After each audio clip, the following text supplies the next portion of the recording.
പെരിന്തൽമണ്ണയിൽ കഞ്ചാവ് പ്രതി കൈവിലങ്ങുമായി പോലീസിനെ വെട്ടിച്ച് കടന്നു കളഞ്ഞു. വെള്ളിയാഴ്ചയായിരുന്നു സംഭവം. കൊണ്ടോട്ടിയിൽ നിന്ന് കഞ്ചാവ് കേസിൽ പിടികൂടിയ മരുതാങ്കര കുറ്റ്യാടി സ്വദേശി ആശാരിക്കണ്ടി അമീറാണ് പോലീസിനെ വെട്ടിച്ച് കൈവിലങ്ങുമായി ഓടി രക്ഷപ്പെട്ടത്.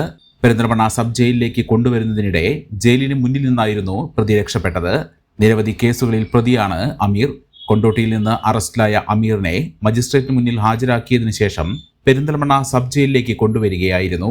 ഇതിനിടെ ജയിലിന് പുറത്തുവെച്ച് ഭക്ഷണം കഴിക്കുന്നതിനായി ഒരു കൈയിലെ വിലങ്ങ് അഴിച്ചപ്പോൾ പോലീസ് ഉദ്യോഗസ്ഥരെ തട്ടിമാറ്റി അമീർ ഓടിപ്പോവുകയായിരുന്നു. വ്യാഴാഴ്ച രാത്രി 8 മണിയോടെയാണ് സംഭവം.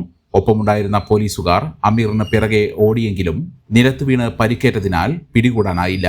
പെരിന്തൽമണ്ണ പോലീസും ഡോഗ് സ്ക്വാഡും ഫയർഫോഴ്സും ട്രോമ കെയർ പ്രവർത്തകരും അടങ്ങുന്ന സംഘം രാത്രി മുഴുവൻ തിരച്ചിൽ നടത്തിയെങ്കിലും പ്രതിയെ കണ്ടെത്താൻ സാധിച്ചില്ല.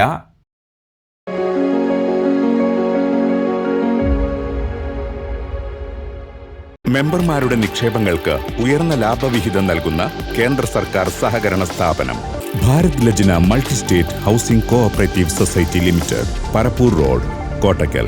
ഫോൺ 9946999976.